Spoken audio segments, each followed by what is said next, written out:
3은 형성의 수 또는 정적수 신생수이다. 이거는 뭐냐면 하면 1인 양과 2인 음이 결합해서 암과 수가 결합해서 처음 탄생한 수가 3이다 이 뜻이에요. 그래서 3은 형성의 수 또는 정적수 신생수다. 새로 태어난 수다. 3은 1의 신장이다. 1이 변해서 나타난 수다 얘기죠. 생명체의 기본수였던 1이 3에 이르러서 생명체를 구성하는 작용을 하게 된다. 이거는 양인 1과 음인 2가 결합해서 암과 수가 결합해서 탄생한 수이다 얘기해 3은. 그래서 구성하는 생명체를 구성하게 되는 작용을 한다. 그 이유는 3은 양수인 1과 음수이 결합한 수다. 그래서 여기서 가장 중요시하는 음과 양이 결합되어 조화를 이룬 수이기 때문에 3은 형성의 수라고도 한다. 정적수라고도 한다. 우리 생활에서 대부분이 1이 3에서 완성된다는 것을 생각한다. 3은 홀수 즉 생수이자 천수이며 양의 속성을 지닌 수로 완성, 합치, 성취 의미가 담긴 수이다. 발전과 안정, 완성, 풍족 등 완결의 특성을 표출한다. 그래서 3, 13, 23, 3이 들어가는 숫자들은 거의가 다 길수입니다. 다 좋습니다. 4는 우수이자 양수, 지수의 분파수, 파멸수다. 뭔가 파멸수인가 하면은 지수가 다시 둘로 나눠진 거라는 얘기죠. 지수가. 그래서 파멸수다. 그래서 4는 이수가 신장된 수이다. 2가 4에 이르러서 다양한 생명체를 분파한다. 형성의 수가 되느니 3이 생명의 구성작용을 한다면 4는 생명을 형성하는 분파작용을 한다는 말이다. 그래서 4는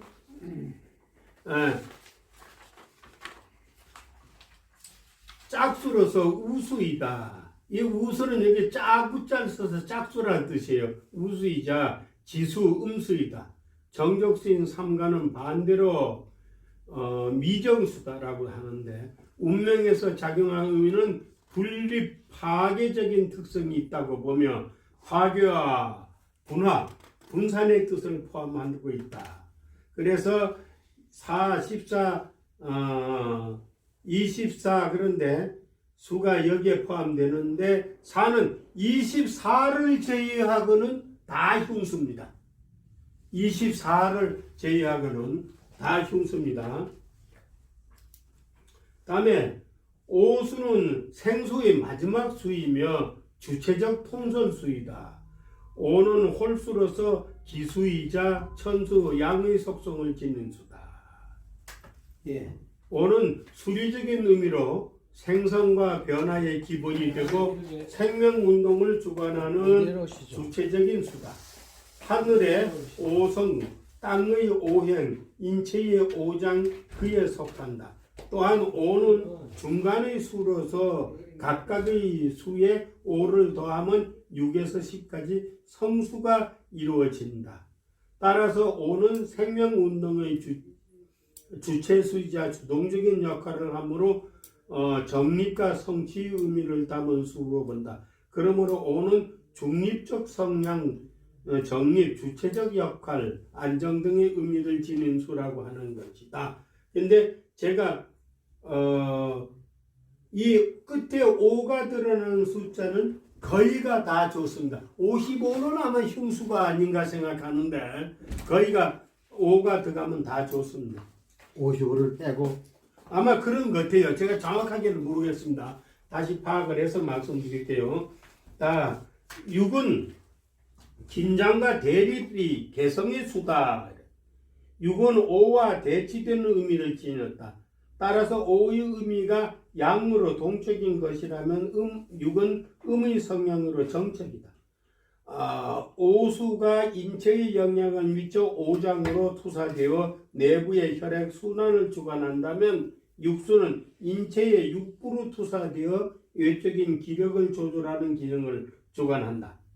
또한 앞의 3이 정족수라고 했을 때 두 개의 정족수가 6이라 하나의 세력 안에 공존하고 있는 형상이므로 팽팽한 긴장감과 대칭의 힘겨루기와 같은 기운을 서여 있는 수이다. 따라서 6과 16수를 제외한 나머지 수는 다 긴장과 대립 좋지 않음을 나타납니다. 그러니까 6하고 16만 좋습니다. 6은 7은 강함과 건창, 숙살, 당근의 수이다. 이 숙살이라는 것은 우리가 경금, 신금, 금의 우두머리 양을 얘기하기 때문에 숙살이라고 합니다. 가을에 7월달 첨이죠. 그래 숙살입니다. 그래서 7은 홀수로 기수이자 천수이며 양수이다. 7에서 3의 정족수를 2번 제하고 나면 1이 남겨진다. 따라서 1의 속성이 강한 칠수는 독립의미를 지닌다. 7은 홀로 서기의 의미가 강한 수인 만큼 강한 투지력과 독단, 강함, 건창의 암시를 지니고 있다. 칠수는 27수를 제외한 나머지 수가 전부 좋은 수예요. 27은 못 씁니다. 8은 인내, 태동, 발달, 진치의 수다. 8은 계속 나누어도 짝수, 즉 우수인 음인수로 음의 극의 성질을 지녔으므로 땅을 뜻하는 지수이다. 음의 기운이 극에 달하면 양의 기운이 시생하므로 만물이 변화되면서 태동의 움직임을 보인다. 따라서 기본 8을 발달격이라고 하는 것은 팔수가 지닌 기본적인 이치에 근거한 것이다. 그러나 음의 기운의 극에 달해 양의 기운이 생동하기 시작했을 때 양기가 본격적으로 윤회하는 것은 아니므로 따뜻한 봄의 기운이 오기까지는 아직도 기간이 많아 있다고 봐야 된다. 그러므로 행운을 성취하기 위해서는 수많은 역경을 헤쳐나가야 하는 수고로움이 따라야 한다. 그래서 28수는 파란격이라고 하여 8수 중 가장 흉한 수로 여기며 나머지 8, 18, 38 수는 개척과 인내력 발달과 자수성과를 암시하고 지니는 수이다. 그래서 28수를 빼고는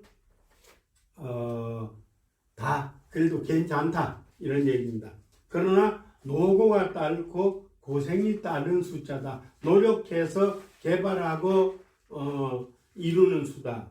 이렇게 보면 돼요. 구는 정말 끝 완성 도달 은퇴의 수이다. 구는 수의 분별에 따라 오행에서는 구궁을 의미한다. 구는 3의 3배수가 된 수로 3수의 원리가 완성된 수이다. 혼수이기 때문에 양의 속성을 지니고 그런데 구수는 양의 마지막 수이면서 영의 앞자리에 있어 끝의 의미가 있다. 정말 정극의 의미가 있어 좋지 않은 뜻과 완성과 도달, 성취, 안락의 의미도 있어 이중적인 속성을 지니고 있다. 만물이 극에 달하면 활동을 멈추고 뒤로 물러나야 한다는 인생의 교훈적인 의미가 내포되어 있는 수다.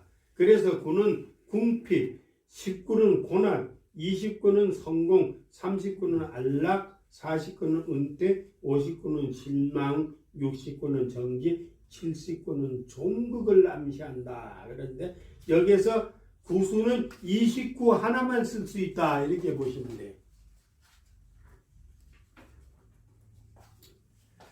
10수는 고요수, 극의수, 허망수, 암흑의 수이다.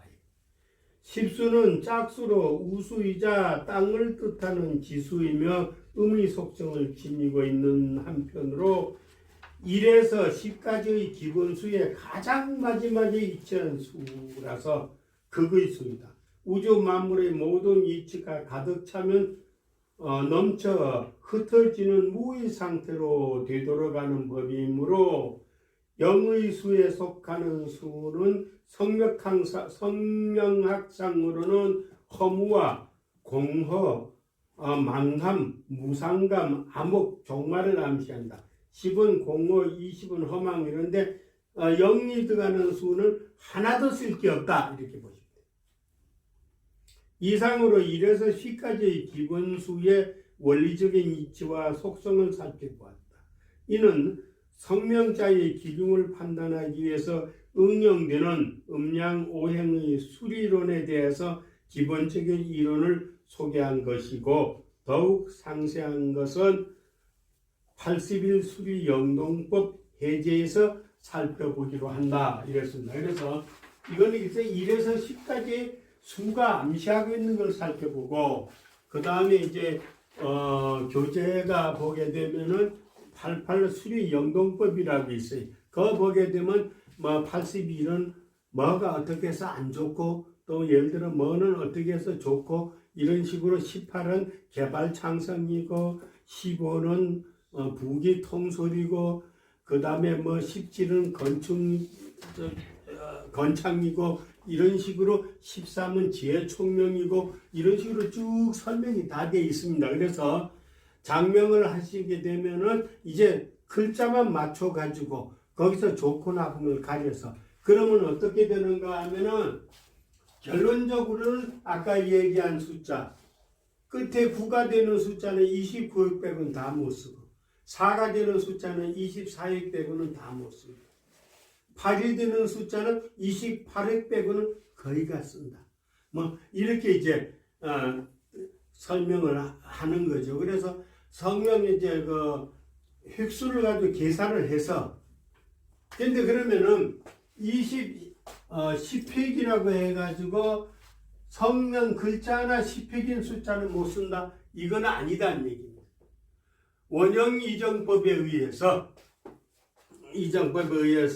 우리가 초연, 청년, 장년, 말년 이렇게 이제 나눈단 말입니다. 그것을 이제 숫자를 성명학 글자 2개 내지 2개씩 내지 3개를 합친 숫자를 가지고 기준을 판단하는 거예요. 10 숫자는 하나도 못 쓴다고 해가지고 그러면 이름자에서 열획자리는 하나도 못 쓴다, 이게 아닙니다. 열획하고 11획하고 합치면 21획이 되잖아요. 그러면 쓸 수 있는 거예요. 또 예를 들어 10획하고 그 다음에 9획하고 만나게 되면 19가 되니까 못 쓰지만은 8획하고 만나게 되면 18이 되니까 쓸 수 있는 거예요. 그래서 글자를 두 자씩 이렇게 합쳐가지고 우리가 원형 이정법이 있습니다. 성명이 석자가 되게 되면 처음에 이제 가운데 자와 끝 자가 우리가 초연운으로 잡고, 성자와 가운데 자의 합을 정연운으로 잡고, 성자와 끝자의 합을 우리가 장연운으로 잡고, 그 다음에 총합된 걸 말년운으로 잡고, 이런 식으로 해가지고 잡아서 우리가 원형 이정법에 의해서 전부 다 좋은 숫자가 나오면은 이제 수리영동법으로는 됐다. 근데 그렇게 돼서도 그걸 가지고 또 주역법으로다가서 곡해법으로 바꿔서 주역 대상이 흉계가 나오면 안 맞는 거죠. 또 길게가 나와도 생왕정국법에 의해 가지고 자기 띠하고 배합이 되면 쓰고